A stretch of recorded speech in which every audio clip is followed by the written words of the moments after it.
Donc le baptême d'eau ne garantit absolument rien. Et Pierre a dit qu'il ne purifie rien. Il ne purifie absolument rien. La purification vient du baptême de l'Esprit de Dieu. Or, le baptême de l'Esprit de Dieu, nous n'avons pas besoin d'aller dans l'eau pour l'avoir. Malheureusement. Corneille n'est pas allé dans l'eau pour avoir le baptême d'Esprit. Malheureusement. Bon, peut-être avec tous ces textes bibliques, expliquer également à ceux qui nous suivent que nous devons également arrêter d'être tristes pour nos parents, bien pour nos amis qui, dans le Seigneur, n'ont pas pu se faire baptiser et qui décèdent. Parce que souvent, ça cause un problème. Il est mort sans le baptême. Est-ce qu'il ira au paradis? Est-ce qu'il va sauver? Ça aussi, cette question revient toujours. Est-ce que le pasteur Chris peut au moins nous garantir que... Oui. Voilà. Non, mais c'est le brigand, l'histoire du brigand, la croix nous situe. Hein? Alors, peut-être que ses frères aussi pleuraient qu'il n'était pas baptisé. Mais quand même, il a reçu la promesse.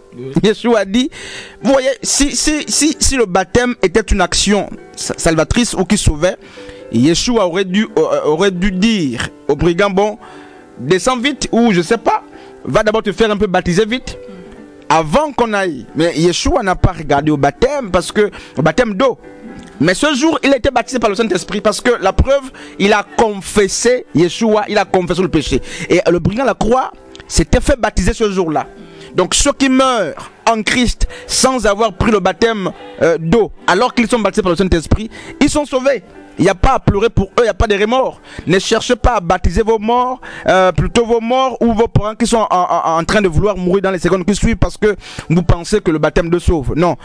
Cherchez à les amener à confesser Yeshua, cherchez à les amener à croire en la personne de Christ, n'est-ce pas? C'est là qu'ils seront sauvés. Mais même si vous les descendez du lit de l'hôpital, vous les amenez les baptiser, s'ils n'ont pas croisé l'Esprit de Dieu, ils ne seront pas sauvés. Ils ne seront pas sauvés malheureusement. Alors, est-ce que le frère Frédéric est d'accord avec ça? Bon, moi... oui, moi je suis d'accord. En fait, c'est pas parce qu'on ne s'est pas baptisé que ça veut dire qu'on ne suit pas la personne de Yeshua Mashiach. Voilà. Hein? Moi, je me dis que c'est bien le baptême, c'est vrai, c'est un symbole, c'est vrai, mais c'est pas en fait quelque chose de magique. Parce que le Seigneur lui-même il dit ça. C'est vrai qu'il s'est fait baptiser, mais c'est par symbole, par souci messianique qu'il a fait. Donc, ça n'enlève en rien ta foi. Le problème, c'est le cœur en fait, ta foi. Et j'ai une question encore, vraiment, si vous me permettez. Allez-y. Voilà, on dit souvent que, bon, j'ai discuté avec des amis, des frères, qui disent que c'est mieux de baptiser les enfants bébés. Parce que ça les préserve déjà de certains dangers, ça préserve de certains dangers. Ça protège. Ça protège en un mot. Et on dit, comme l'homme de Dieu disait tout à l'heure, je vais prendre les mots de l'homme de Dieu, disait que le baptême d'eau, c'est quelque chose en fait que Jean a eu à faire pour préparer la venue du Seigneur. Bon, les gens qui baptisent les bébés, est-ce que c'est pas aussi la même image qu'ils sont en train de faire, de protéger l'enfant lorsqu'il grandit, qu'il ne rentre pas dans des mauvaises voies? Est-ce que de préparer leur engagement au Seigneur. Voilà, effectivement. Est-ce que c'est pas aussi une manière de préparer leur engagement au Seigneur? Non, malheureusement, les gens qui baptisent les bébés, bibliquement parlant, on n'a pas de traces. C'est vrai que le mot baptême, lorsqu'on cherche les synonymes, il y a la consécration, l'engagement. Mais Pierre l'a dit, hein, c'est l'engagement d'une bonne conscience. Donc on ne s'engage pas à la place de l'autre. Dans le cas échéant, lorsqu'on baptise les enfants, ce ne sont pas les enfants qui s'engagent. Ils sont innocents.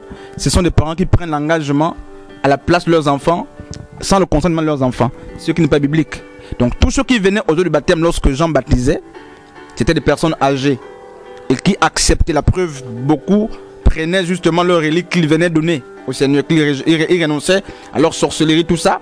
C'était des personnes matures, qui savaient sur quoi ils comptaient, qui savaient ce qu'ils suivaient. Donc baptiser un enfant, c'est illusoire. C'est pas l'enfant qui s'engage dans ce cas, c'est vous qui vous engagez à sa place. Et bibliquement parlant, ça ne s'explique pas, malheureusement.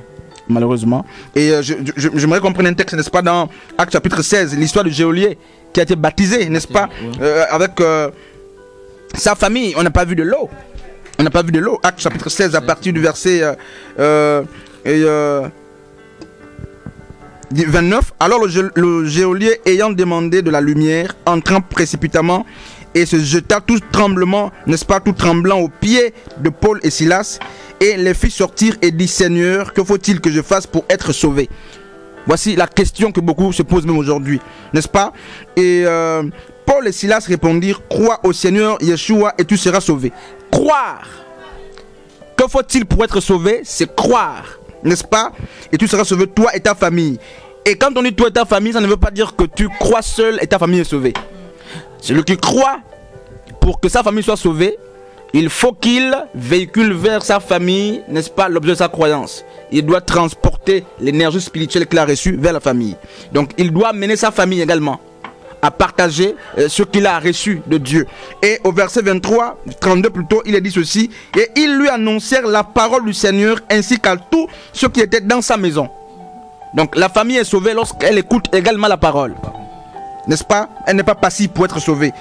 Il les prit avec lui à cette heure même de la nuit, donc très tard. Il lava leurs plaies et aussitôt il fut baptisé. N'est-ce pas? Donc, est-ce qu'on a trempé dans l'eau? Est-ce qu'on l'a immergé? Non. Il fut baptisé. Et on ne sait pas comment il était baptisé. C'est par imposition humaine, on ne sait pas. Mais à coup sûr, il a reçu le Saint-Esprit. Voici le véritable baptême. Il a reçu le Saint-Esprit. Voici le véritable baptême. Donc, homme de Dieu, que Dieu nous aide. Malheureusement, les bébés ne peuvent pas être baptisés. Malheureusement, non. D'accord. Homme de Dieu, une question encore. Excusez-moi, servant du Seigneur. Ça bouillonne en fait. Ma question est de savoir, il y a dans certaines congrégations, bien certaines assemblées, certaines églises, avant de baptiser des personnes, on leur donne d'abord un enseignement. Voilà, les cours de baptême. Pour les préparer leur foi à affronter le baptême par immersion, donc baptême d'eau. En fait, c'est... Est-ce que c'est biblique? Non, c'est pas biblique. Les cours de baptême sont structurels, mais c'est pas divin. C'est pas biblique. Ça veut dire que ce sont des choses que les assemblées et c'est surtout les pères de l'église catholique qui ont imposé ces choses avec le catéchisme. Selon les Écritures, le baptême était administré le jour de la conversion. Et on peut vérifier les Écritures. Dans Actes chapitre 2, on peut lire, n'est-ce pas? Et à partir du verset 37, après avoir entendu ce discours, ils eurent le cœur vivement touché, c'est le jour de la Pentecôte. Et ils dirent à Pierre et aux autres apôtres: hommes frères, que ferons-nous?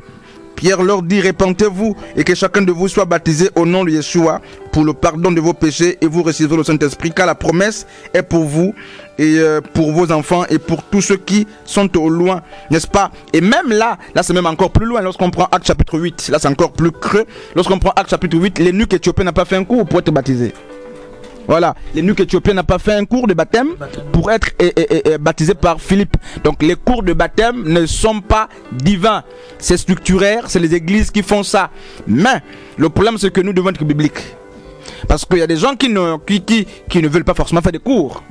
Il y a des gens qui ne sont pas disposés à faire les cours. Donc si vous les soumettez, sauf s'ils veulent, mais c'est pas biblique. Le baptême biblique, c'est fait séance tenante.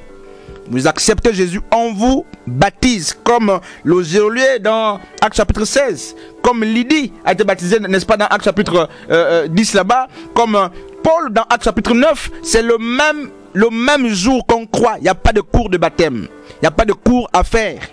Par contre, l'enseignement vient après, d'après justement Matthieu 28, 19, baptiser et enseigner-leur. L'enseignement vient après, mais le baptême ne se fait pas sur une base d'enseignement. Ça, c'est catholique qui nous a amené ça. Malheureusement, les églises éveillées ont épousé, mais ils n'ont pas d'argument biblique pour nous prouver qu'il faut administrer les cours. Et il faut avoir des moyens d'ailleurs. Il faut être admis à ces cours pour espérer, n'est-ce pas, éventuellement être baptisé. Ce n'est pas biblique. Ce sont des hommes qui ont inventé et qui imposent ça aux autres. Alors, Pasteur Christ, on va vers la fin de notre thème. On a remarqué que si le baptême est un engagement de bonne conscience envers Dieu, est-ce que ça voudrait dire que notre génération, nous sommes des faux?